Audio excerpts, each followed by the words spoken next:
Vocês se lembram daquilo que Deus disse a Samuel, quando da escolha de Davi como rei, aquilo que está lá em 1 Samuel, capítulo 16, verso 7, não atendes para a aparência, nem para a sua altura, porque o rejeitei, porque o Senhor vê como vê, não vê como vê o homem vê o exterior, porém o Senhor vê o coração. Esses dias eu estava vendo uma mensagem, na realidade é uma série de mensagens do Ricardo Agreste, e estava falando da quantidade de eus que existe, né? A gente tem o eu do Instagram, o eu do TikTok, e a gente tem uma dificuldade muito grande de encontrar quem é o nosso eu. E eu queria falar com vocês a respeito disso. O homem vê o exterior, porém o Senhor o coração. Como está o teu coração? Quem de fato é você? Essa é a pergunta. Quem trouxe Bíblia, abra em 2 Coríntios capítulo 3, nós vamos ler do verso 13 ao 18, você que me acompanha em casa. 2 Coríntios capítulo 3, verso 13 até o 18, dá para vocês acompanharem aí no telão também. Diz assim a palavra do Senhor: e não somos como Moisés, que punha véu sobre a face, para que os filhos de Israel não atentassem na terminação do que se desvanecia, mas o sentido deles se embutuaram, pois até no dia de hoje, quando fazem a leitura da antiga aliança, o mesmo véu permanece, não lhes sendo revelado que em Cristo é removido. Mas até hoje, quando é lido Moisés, o véu está posto sobre o coração deles. Quando, porém, algum deles se converte ao Senhor, o véu lhe é retirado. Ora, o Senhor é o Espírito, e onde está o Espírito do Senhor, aí há liberdade. E todos nós, com o rosto desvendado, contemplando como espelho a glória do Senhor, somos transformados de glória em glória, na sua própria imagem, como pelo Senhor, o Espírito. Vamos orar? Senhor, fale ao nosso coração, Pai, que as palavras que saírem dos meus lábios não sejam de persuasão humana, mas sejam palavras de vida eterna, que transformem as nossas vidas, Pai. Nós oramos no nome que é sobre todo nome, em nome de Jesus, amém?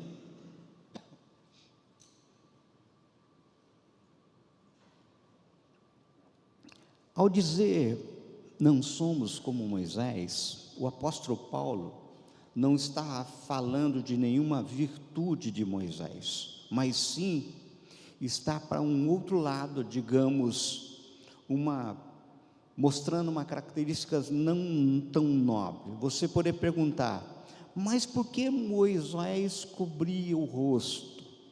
Muitos equivocadamente pensam que Moisés punha o véu sobre o seu rosto, para que as pessoas não se assustassem com o rosto dele brilhando, ou seja, para que não vissem a glória. Mas Paulo, nesse texto, desmente este mito e afirma que a razão do uso desse véu por parte de Moisés era justamente o contrário. Era para que os israelitas não vissem que a glória estava sumindo. Ao olharmos atentamente para o relato bíblico no livro de Êxodo, isso fica claro. Quando a gente vai no texto original, em Êxodo 34, 29 a 35, está escrito assim, ó: quando desceu Moisés do monte Sinai, tendo nas mãos as 2 tábuas do testamento, sim, quando desceu do monte, não sabia Moisés que a pele do seu rosto resplandecia, depois de haver Deus falado com ele. Olhando Arão e todos os filhos de Israel para Moisés, eis que resplandecia a pele do seu rosto, e temeram chegar-se a ele. Então Moisés o chamou. Arão e todos os príncipes da congregação tornaram a ele, e Moisés lhe falou: Depois vieram também todos os filhos de Israel, aos quais ordenou ele tudo o que o Senhor lhe fará no monte Sinai. Tendo Moisés acabado de falar com eles, pôs um véu sobre o rosto. Porém, vindo Moisés perante o Senhor para falhar-lhe, removia o véu até sair, e saindo dizia aos filhos de Israel tudo o que lhe tinha sido ordenado. Assim, pois viam os filhos de Israel o rosto de Moisés, viam que a pele do seu rosto resplandecia, porém Moisés cobria de novo o rosto com o véu até entrar a falar com ele. Queridos, embora as pessoas tenham se assustado ao ver o rosto de Moisés resplandecendo, o texto sagrado nos revela que ele lhes falou com a cara limpa, ou seja, ele falou sem véu nenhum. O homem de Deus colocou o véu somente depois de falar com os israelitas, e fez isto não só uma primeira vez em que seu rosto brilhou, todas as vezes que ele saía da presença do Senhor, o comportamento dele, ele se repetia.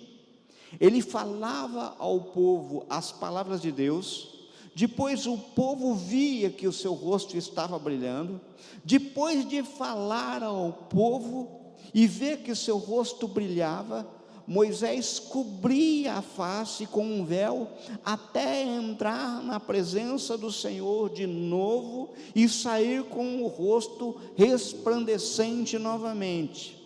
A razão apresentada por Paulo é porque Moisés não queria que o povo, que os israelitas vissem que a glória estava sumindo. Aquela manifestação de glória experimentada pelo homem de Deus não era assim, digamos, permanente. Cada vez que esse grande líder entrava na presença de Deus, ele recebia, digamos assim, como se fosse uma recarga, uma carga rápida da presença de Deus.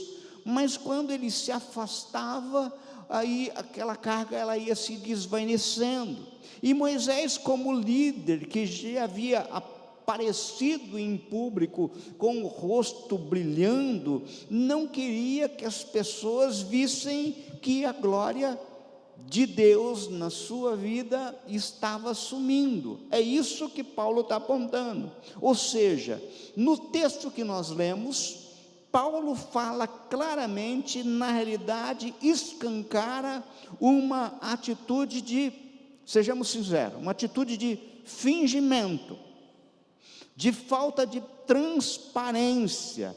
Na verdade, essa é a razão que Paulo, inspirado pelo Espírito Santo, porque a palavra de Deus é inspirada pelo Espírito, abriu ao uso do véu para Moisés.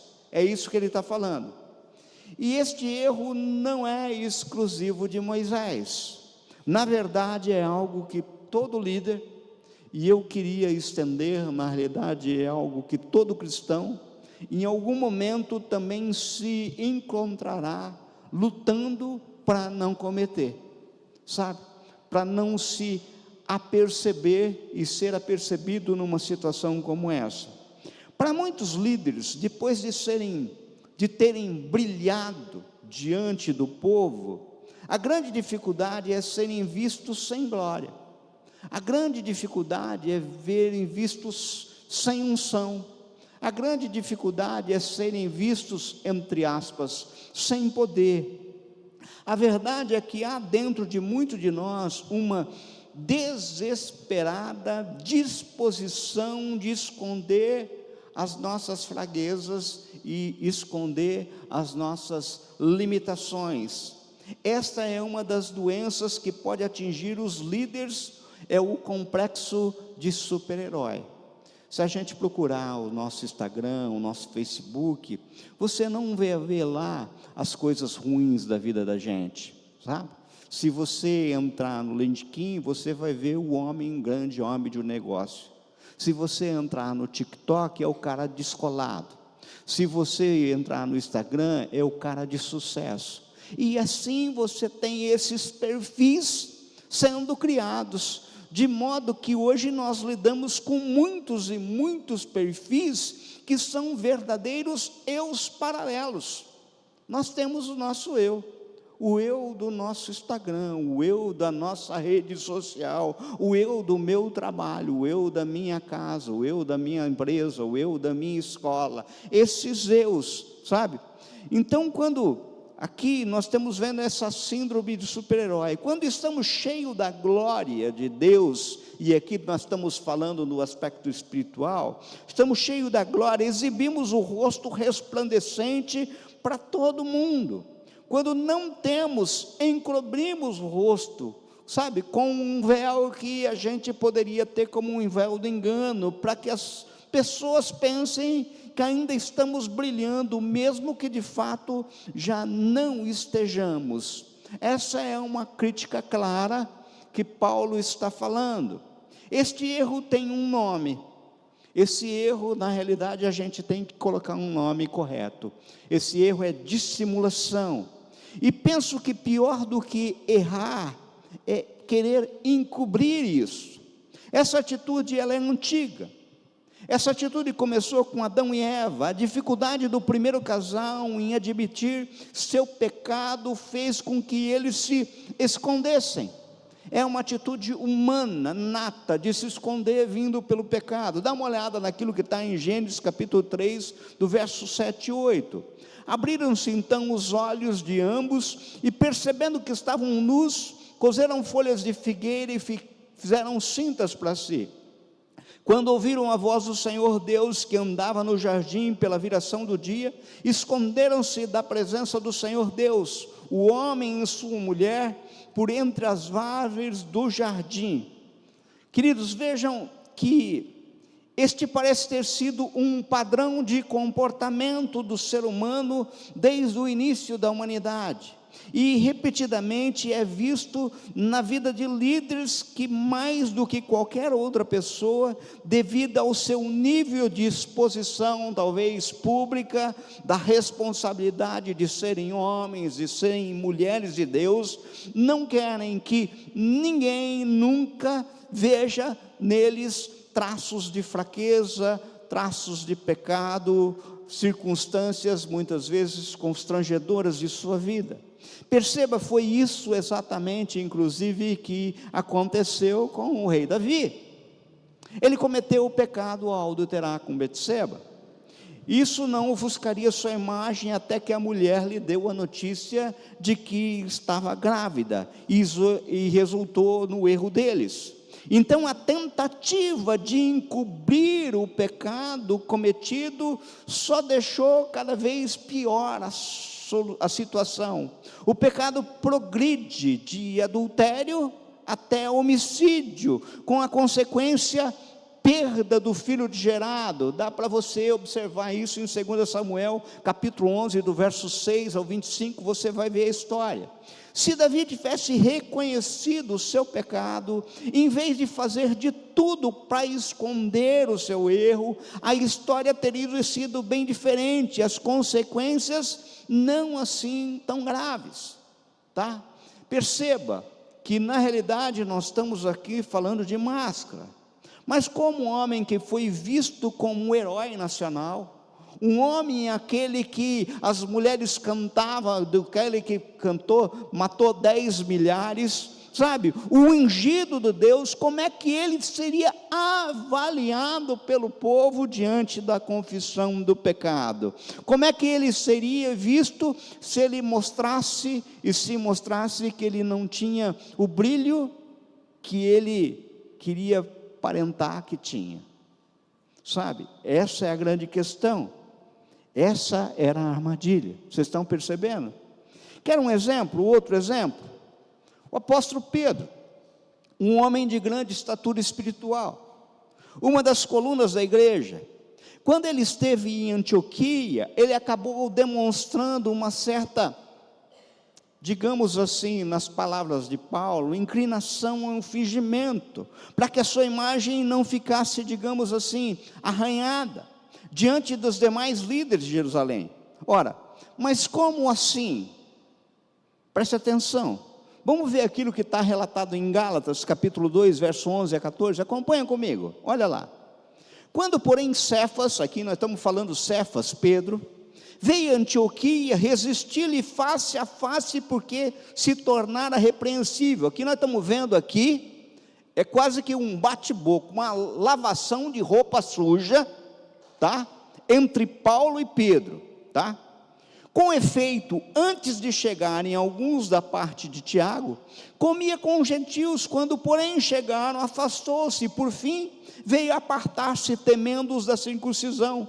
E também os demais judeus estimularam com ele, a ponto de o próprio Barnabé ter se deixado levar pela dissimulação deles. Quando, porém, vi que não procediam corretamente segundo a verdade do Evangelho, disse a Cefas na presença de todos: se sendo tu judeu, vives como gentil e não como judeu, por que obrigas os gentios a viverem como judeus? Percebam, queridos, o assunto em questão não era esconder nenhum pecado, era esconder somente um ponto de vista, uma opinião, um nível de liberdade que Pedro desfrutava no relacionamento com os gentios, que obviamente os irmãos de Jerusalém, na sua visita a Antioquia, não concordavam. O que Pedro fez foi denominado por Paulo como um ato de dissimulação, foi denominado como um ato de fingimento. Ele ainda destaca o fato de não procediam corretamente segundo a verdade do Evangelho. A verdade é que a verdade que a gente tem que entender é que, assim como outros homens de Deus, como Moisés, como Davi, como o apóstolo Pedro estava preocupado com a sua imagem. Que diriam a seu respeito se soubesse do convívio com os gentios? Líderes tendem a não querer mostrar fraqueza, mesmo se nem for fraqueza, só se for a possibilidade de alguém pensar que é fraqueza, ele já não quer mostrar. Amados, nós nos preocupamos mais com a nossa reputação do que com o próprio caráter. Você lembra daquela cena de Moisés matando o egípcio? A cena está descrita assim: Moisés olha de um lado, olha do outro, não vendo ninguém, mata o egípcio. Se ele visse alguém, ele matava o egípcio. Ele olhou do lado, ele não olhou para cima, né? Aí está a diferença, sabe? O problema é que nós nos preocupamos com a nossa reputação, mas ao dizer, não somos como Moisés no texto, sabe? Assim, não somos como Moisés que punha o véu sobre a face. Paulo mostra que, por haver entendido essas consequências desse ato, ele preferiu agir com uma absoluta honestidade em todo o seu comportamento cristão. Dionísio, de onde você tirou isso? Se você dá uma olhada no 2 Coríntios capítulo 12, verso 6, olha o que Paulo escreve ali, ó. Mesmo que eu preferisse gloriar-me, não seria insensato, porque eu estaria falando a verdade. Mas olha como ele complementa: evito fazer isso para que ninguém pense a meu respeito mais do que em mim vê ou de mim ouve. Ao examinar o contexto dessa afirmação, nós vemos que Paulo estava falando sobre suas experiências com as visões celestiais. Em outras palavras, o apóstolo estava declarando: eu poderia impressionar as pessoas contando as minhas experiências que tive com Deus, mas eu não quero que o conceito delas a meu respeito se baseie nisso. Quero que só pensem acerca de mim o que pode ser visto de forma simples no convívio diário. Ele diz claramente, na realidade eu queria que você guardasse isso. Paulo está dizendo claramente, ó, eu evito que pessoas pensem que sou mais aquilo do que eu realmente sou, sabe? Não pense que eu sou nenhum super-herói da fé, porque eu não sou super-herói da fé. Assim, nós vemos que, diferentemente de Moisés e de muitos de nós, Paulo prefere tirar a máscara e se apresentar de forma mais sincera e autêntica possível. E há uma razão para essa forma firme do apóstolo, e eu queria que você guardasse isso, e esse é o objetivo dessa noite. É que sem transparência e honestidade não há transformação, porque a transformação acontece no teu eu, mas é no teu eu verdadeiro e não no teu eu construído. Se o eu que se apresenta não é o teu eu verdadeiro, não tem o que ser transformado. O apóstolo Paulo valoriza muito esse princípio, não só em sua própria vida, como também na vida daqueles que ele investia no discipulado. Mas você poderia sim me perguntar, quais as consequências de se cobrir o rosto, de ter máscara? Entenda, há algo assustador que percebemos no ensino de Paulo, que deve servir de forte advertência contra o uso do véu sobre o rosto, que é aquilo que chamamos como o véu do engano, que um líder usa, pode ser transmitido por seus líderes e discípulos. O texto que nós lemos, no verso 14 até o verso 16, diz assim, mas os sentidos deles se embotoaram, pois até o dia de hoje, quando fazem a leitura da antiga aliança, o mesmo véu permanece, não lhe sendo revelado que em Cristo é removido. Mas até hoje, quando é lido Moisés, o véu está posto sobre o coração deles. Quando, porém, algum deles se converte ao Senhor, o véu lhe é retirado. Observe a expressão, o mesmo véu permanece. O apóstolo Paulo escreveu essa epístola cerca de mais de 1 milênio depois de Moisés. No entanto, ele diz, até os dias de hoje, o mesmo véu permanece. É lógico que ele não está falando de um pedaço de pano, ele não está falando do véu que estava sobre o rosto de Moisés, até porque o texto diz, o véu está posto sobre o coração deles. O que ele estava falando assim? Ele está dando aqui uma conotação espiritual, um véu que encobre o entendimento. A palavra de Deus nos revela que a atitude de fingimento de Moisés passou, de certa forma, como está no texto, a operar na forma de engano espiritual no coração dos israelitas, que se orgulhavam de ser discípulos de Moisés. Pô, mas da onde você tirou isso? João 9:26 diz a respeito do orgulho. Isso nos mostra que líderes que decidem andar em dissimulação podem estar transferindo um péssimo legado aos seus liderados e discípulos, fazer com que eles também se acostumem a andar em dissimulação. Sabe? É mais ou menos o seguinte: como é que você vai falar para o teu filho de verdade e sobre a importância da verdade, se na tua casa a mentira é uma prática? Como é que você vai falar a respeito do valor da verdade, que você, quando ele atende o telefone, você é aquele um que diz assim, diz que eu não estou. Como você explica isso para o teu filho? O que Paulo, de certa forma, bem simplista, está falando é mais ou menos isso. Por outro lado, também encontramos na Bíblia o fato de que uma fé sem fingimento também pode ser transmitida de geração em geração. Da onde eu tirei isso? 2 Timóteo capítulo 1, verso 5, diz assim, pela recordação que guardo da tua fé sem fingimento, a mesma que primeiramente habitou em tua avó Loide e em tua mãe Eunice, e estou certo que também em ti.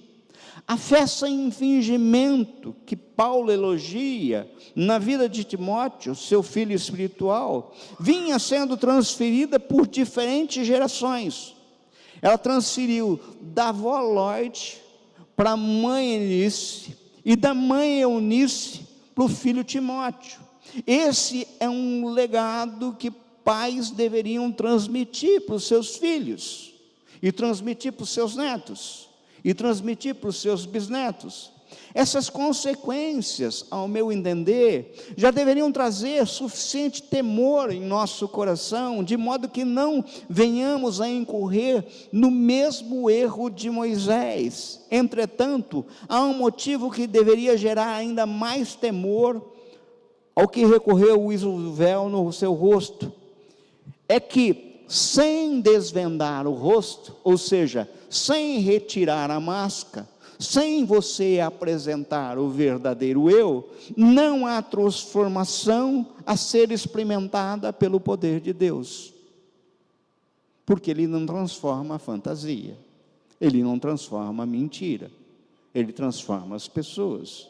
Mas então, o que eu aprendo? Que a glória da transformação vem quando se remove o véu. A transformação só acontece com o rosto desvendado. Se não tirarmos o véu, se não tirarmos a máscara, seguramente o poder transformador da operação do Espírito Santo não irá manifestar. Mas de onde eu tirei isso? Do verso 18 que nós lemos. Olha o verso 18. E todos nós, com o rosto desvendado, ou seja, sem vendas, sem véu, contemplando como por espelho a glória do Senhor, somos transformados de glória em glória na sua própria imagem, como pelo Senhor o Espírito. Queridos, vocês já perceberam? Eu estava lendo outro dia um texto do Luciano Subirá, e ele aponta isso, e a gente tem que concordar. Vocês já perceberam a intensidade e a velocidade de transformação que se dá na vida de um novo convertido? Ele é novo convertido, parece que tem uma ebulição. Porém, em algum momento na caminhada, o processo de transformação e mudança da vida parece que estagnar, parece ficar mais lento. E não é porque o processo de se conformar com a imagem de Jesus já se tenha completado, não é isso, não acabou a obra. A transformação na vida do crente em geral parece perder sua força com o passar do tempo, e penso que uma das grandes razões para isso é que no início da vida cristã, após a conversão, todos reconhecem as áreas que precisam tanto de mudança e se alegram por toda a transformação alcançada, e até testemunham a respeito daquilo que alcançam. Porém, depois de um tempo e de muitas vitórias alcançadas, quando o crente começa a ser reconhecido pelos irmãos como alguém mais, digamos, maduro espiritual, a tendência é não ser mais tão transparente ou sincero a respeito das falhas. E isso vem desde os tempos bíblicos. Observe, por exemplo, o que aconteceu quando a palavra de Deus foi pregada em Éfeso. Atos dos Apóstolos, capítulo 19, versos 18 e 20. Acompanhem comigo. Muitos dos que creram vieram confessando e denunciando publicamente as suas próprias obras. Também muitos dos que haviam praticado artes mágicas, reunindo com seus livros, as queimaram diante de todos, calculados os seus preços, as hostes que montavam a 50.000 denários. Assim a palavra do Senhor crescia e prevalecia poderosamente. Você poderia perguntar, por que a palavra de Deus crescia e prevalecia em Éfeso? Não foi apenas porque foi pregada, e sim porque as pessoas, depois de receberem a pregação, elas reconheciam e até mesmo confessavam publicamente os seus pecados. Estude cada avivamento na história e você descobrirá que houve confissão de pecado. Toda a história de avivamento começa com confissão de pecado. Esse é o ponto.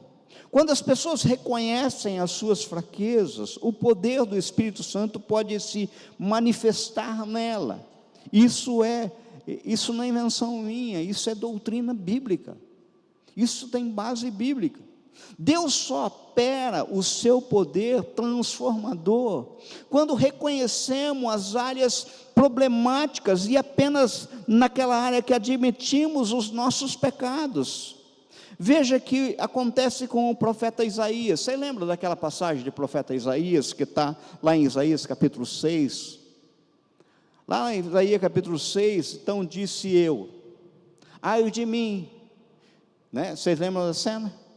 No ano da morte do rei Uzias, eu vi assentado sobre um alto sublime trono, ele entra no templo, e ele encontra o Senhor, e esse encontro sobrenatural, ele vê os serafins voando, ele vê o limoar do templo, ele vê o templo se enchendo de fumaça, ele vê o tremor, ele fica consternado com a presença do Senhor. Então ele diz, ai de mim, estou perdido, porque sou um homem de lábios impuros, habito no meio de um povo de impuros lábios, e os meus olhos viram o Rei, o Senhor dos exércitos.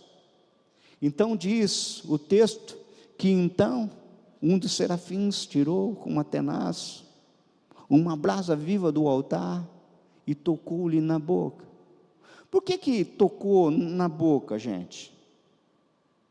Porque, ai de mim, e antes, você vai ver várias expressões, ai de vós, e o que ele era? Ele era profeta. O que ele usava? Os lábios. O que precisa ser transformado? A boca, sabe?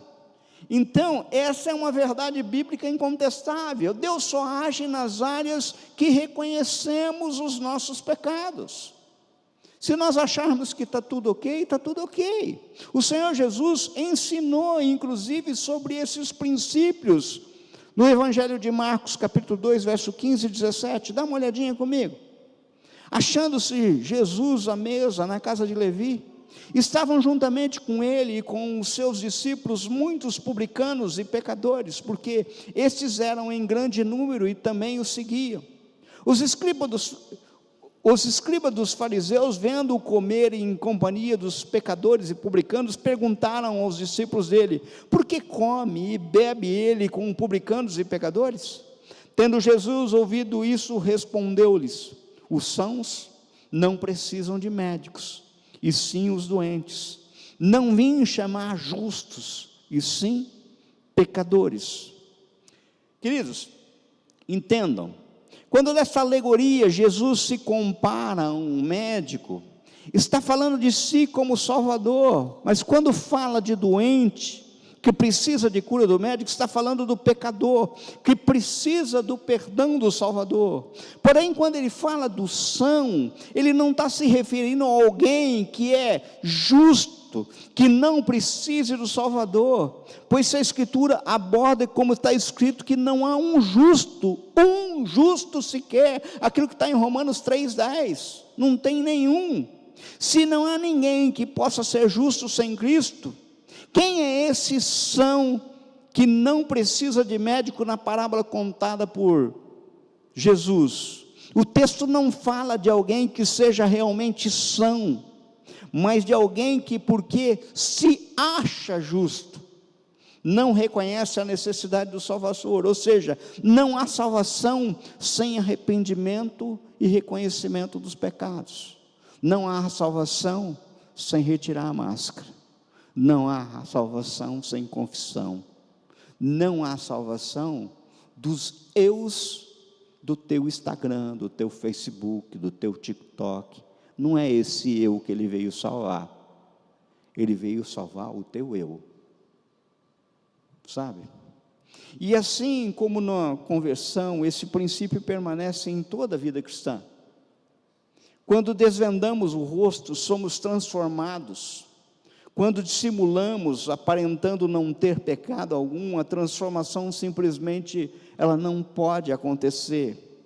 Entenda, o Espírito Santo só manifesta seu poder transformador naquelas áreas que expusemos, e ele de forma sincera e honesta, aquela que a gente escancara, porém ele, além de reconhecer a fraqueza de Deus, é aquela que a gente chega diante do Senhor e fala assim, olha, está aqui, sabe? E a gente poderia perguntar assim, e tem necessidade de fazer diante dos homens? Há uma diferença entre confessar seus erros a Deus e fazê-lo diante dos homens. E eu já fui perguntado muitas vezes assim, pregador, pastor, eu preciso confessar meus pecados aos homens? Sabe, aquela visão para a gente se apartar da igreja católica, muitas vezes a gente vai para alguns extremos que são totalmente absurdos. Aquela confissão e que a igreja, ela redime pecado, quem redime pecado é Cristo Jesus, amém? Não tem nenhum outro, não é a igreja do Senhor Jesus, é o Senhor Jesus, tá? Isso tem que ficar claro. Mas também eu apagar alguns textos bíblicos, eu também não posso, sabe? Podemos afirmar que o perdão vem com a confissão de pecado a Deus, mas só perdão muitas vezes não nos basta, a gente precisa de uma outra coisa chamada cura, que vem com a confissão dos pecados dos homens. Mas de onde eu tirei isso? Tiago capítulo 5, verso 16, diz assim, ó: confessai, pois, os vossos pecados uns aos outros, e orai uns pelos outros, para seres curados. Muito pode, por sua eficácia, a súplica dos justos. Amados, entendam, sabemos pelo ensino bíblico que alguém confessa o seu pecado diretamente a Deus, receberá o perdão do seu pecado, ponto, não se discute isso. Agora, quando vamos lá no texto de Tiago, o apóstolo está falando sobre confessarmos nossos pecados uns aos outros, e o texto não fala de confissão vertical, ele fala na confissão horizontal, aos nossos irmãos. Quando confessamos nosso pecado ao Senhor, nós recebemos perdão, é aquilo que está em 1 João 1,9, olha lá, se confessarmos nossos pecados, Ele quem? Cristo Jesus, Ele é fiel e justo para nos perdoar os pecados e nos purificar de toda injustiça. Mas o texto de Tiago fala de uma confissão de pecados que fazemos uns aos outros, e com um propósito diferente de ser perdoado. O propósito é ser curado. Quando expomos e nos expomos aos irmãos a área de erro, de pecado na nossa vida, nos abrimos para receber cura, sabe? Agora, quando nós escondemos isso, nós confessamos, e confessamos, e confessamos, e confessamos, sempre a Deus, sempre a Deus, sempre a Deus, e nunca ninguém para curar. Não é a vontade de Deus apenas continuar sempre perdoando alguém do mesmo pecado. A vontade de Deus é que haja cura, transformação. Percebam que o maior problema é que a pessoa que finge uma espiritualidade que não tem, entra em uma condição de estagnação na vida espiritual. Então ela pede perdão para Deus, Deus perdoa o pecado, sabe? Mas, gente, eu fico imaginando assim, né? Deus sentado no alto e sublime trono, e tem um apelo do domingo à noite, e a pessoa está levantando da cadeira para vir aceitar Jesus, e o Senhor está cheio de expectativa, ó, agora vai, agora ele vai aceitar. Você acha que é assim, gente? Ele não tem um atributo chamado onisciência?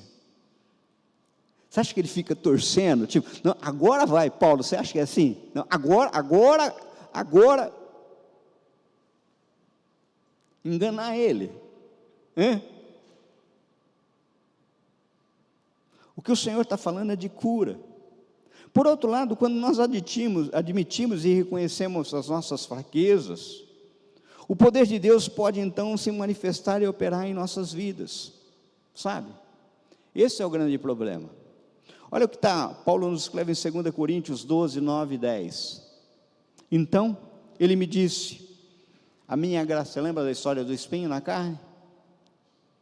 Então ele me disse, a minha graça te basta, porque o poder se aperfeiçoa na fraqueza.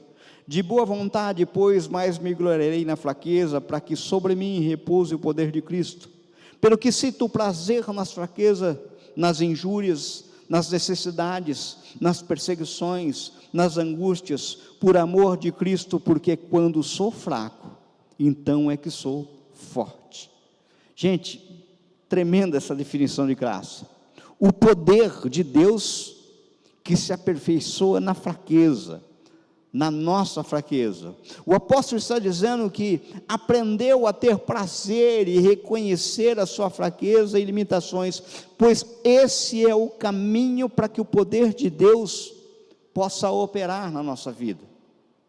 Caminhar com o rosto desvendado, caminhar sem máscara, não nos liberta apenas do alto custo espiritual, alto custo emocional, de se viver de teatro, mas ainda permite que sejamos trabalhados na transformação pelo Senhor, a sua imagem e semelhança, sabe? A gente tem que entender, queridos, é tempo de tirar a máscara, remover o véu do rosto e andar em honestidade, andar em transparência.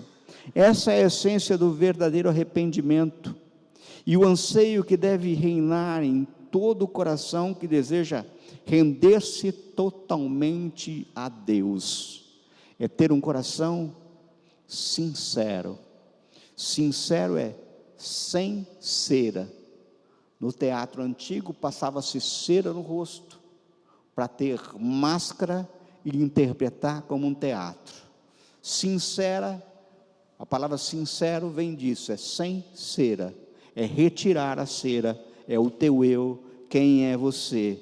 Penso que era disso que o profeta Joel, pelo Espírito Santo, falava aos israelitas em seus dias. Joel capítulo 2, verso 12 e 13, diz assim: ainda assim, agora mesmo, diz o Senhor, convertei-vos a mim de todo o vosso coração, isto com jejuns, com choro, com pranto. Rasgai o vosso coração e não as vossas vestes. Convertei-vos o Senhor nosso Deus, porque Ele é misericordioso e compassivo e tardio-se em irar-se, e grande em benignidade, e se arrepende do mal.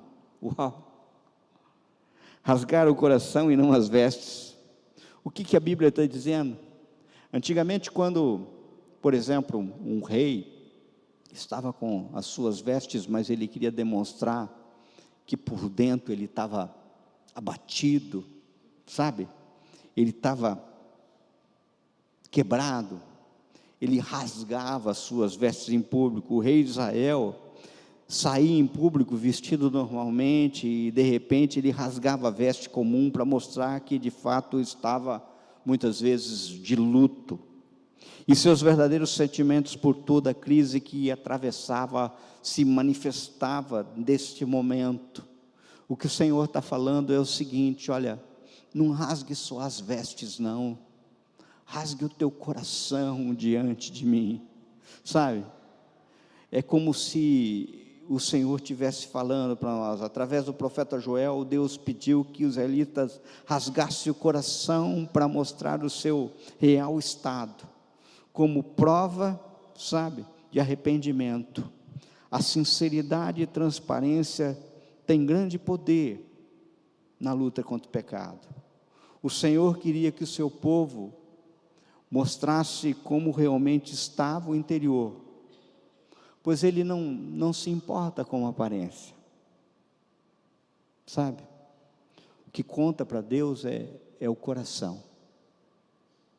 O Senhor, contudo, disse a Samuel: não considere a sua aparência, nem a sua altura, pois eu o rejeitei.